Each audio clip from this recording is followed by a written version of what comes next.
Hello everyone, I am Somil, a BSc B.Ed student from Dr. Hari Singh Gaur University, Sagar.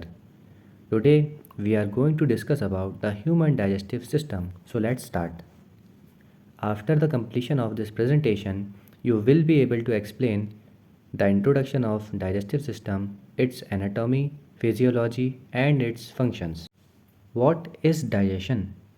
पाचन किसे कहते हैं?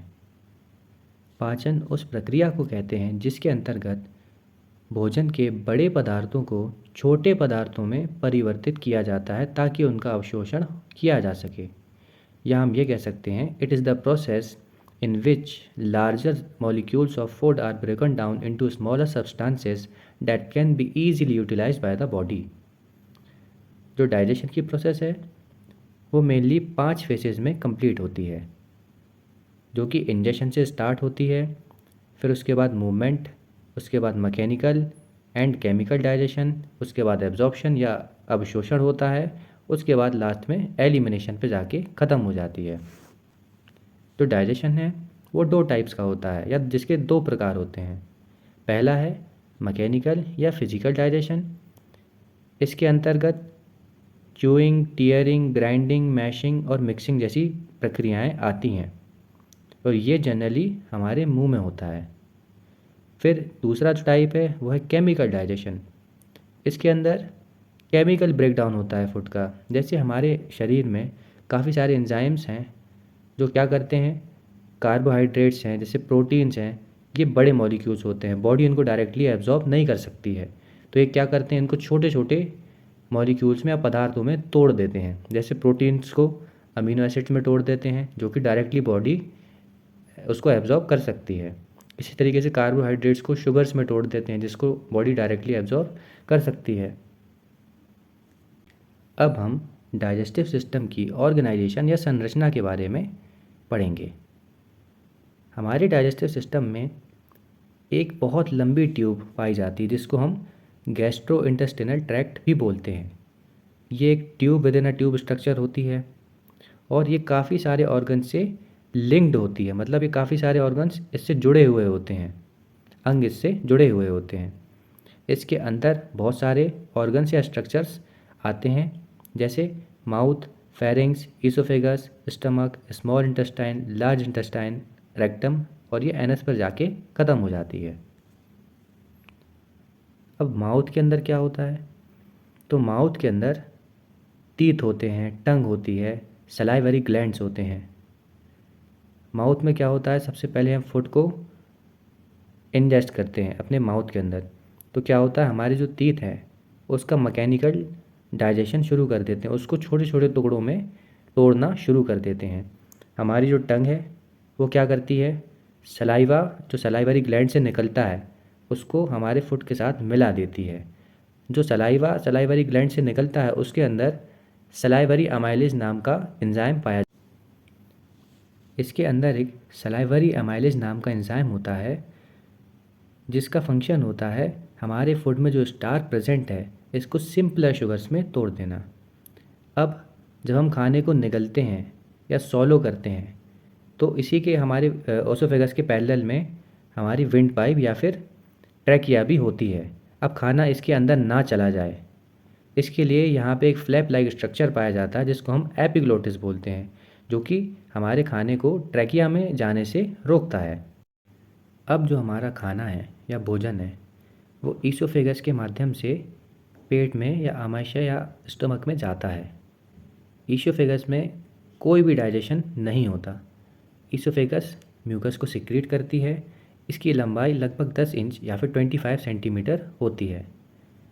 Oesophagus के अंदर एक बहुत इंपॉर्टेंट मूवमेंट पाया जाता है, इसको आप ध्यान रखेंगे अपने एग्ज़ाम पर्सपेक्टिव से काफ़ी ज़्यादा पूछा जाता है, जिसको बोलते हैं पेरिस्टालसिस। इसके बाद हमारा जो खाना है वो हमारे स्टमक में पहुंच जाता है। हमारा स्टमक एक जे शेप्ड मस्कुलर बैग की तरह होता है जिसके अंदर हमारा खाना स्टोर रहता है, और यहाँ पे खाने का केमिकल डाइजेशन शुरू होता है।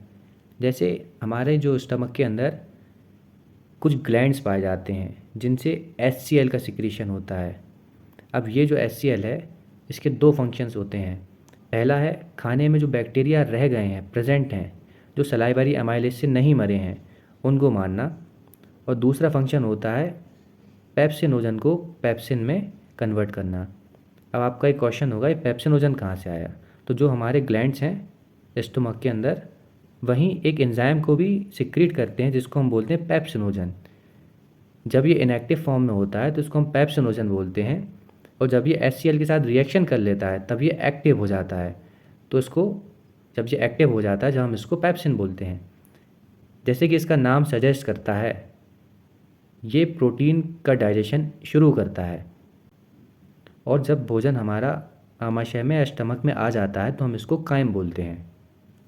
अब जो हमारा कायम है वो स्मॉल इंटेस्टाइन के अंदर आता है।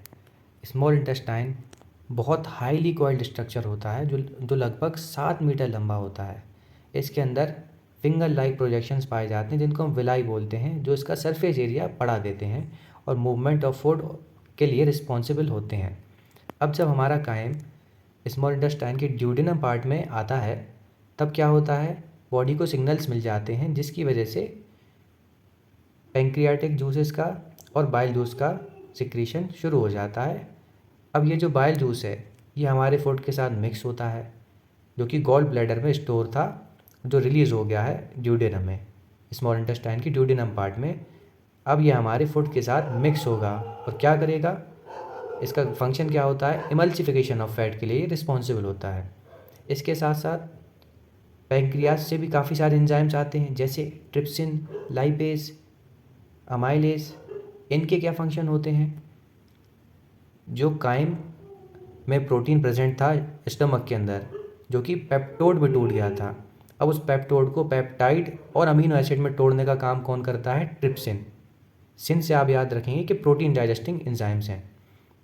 इसी तरीके से अमाइलेज क्या काम करता है, जो कार्बोहाइड्रेट्स हैं उनके ब्रेक डाउन के लिए रिस्पॉन्सिबल होता है, उनको सिंपलर शुगर्स में तोड़ देता है। इसी तरीके से जो लाइपेज है, वो जो फैट है जिसको लीवर से जो बाइल जूस आया उसने तोड़ा है, उसको और ज़्यादा तोड़ने का काम करता है स्मॉलर सब्सटेंसेस में, जैसे कि फैटी एसिड और ग्लिसरॉल। अब जो हमारा फूड है वो कम्प्लीटली डाइजेस्ट हो चुका है।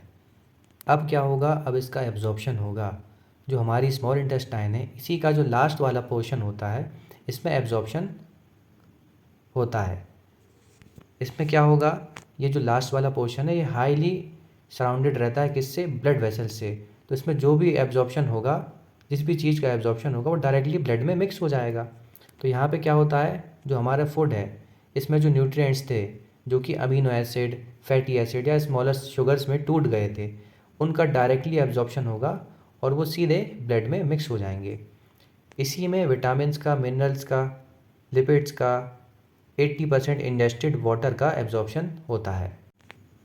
अब जो हमारा कायम है वो कहाँ जाएगा, लार्ज इंटेस्टाइन में जाएगा। लार्ज इंटेस्टाइन जो होती है वो स्मॉल इंटेस्टाइन के कंपैरिजन में काफ़ी थिक होती है और इसकी लेंथ भी कम होती है। इसकी लेंथ लगभग 5 फीट होती है। इसमें क्या होता है, जो भी हमारे फूड पार्टिकल्स थे या जो मॉलिक्यूल्स, न्यूट्रिएंट्स थे जो कि स्मॉल इंटेस्टाइन में एब्जॉर्ब नहीं हुए थे, उनका एब्जॉर्प्शन कहाँ पे होगा, लार्ज इंटेस्टाइन में होगा।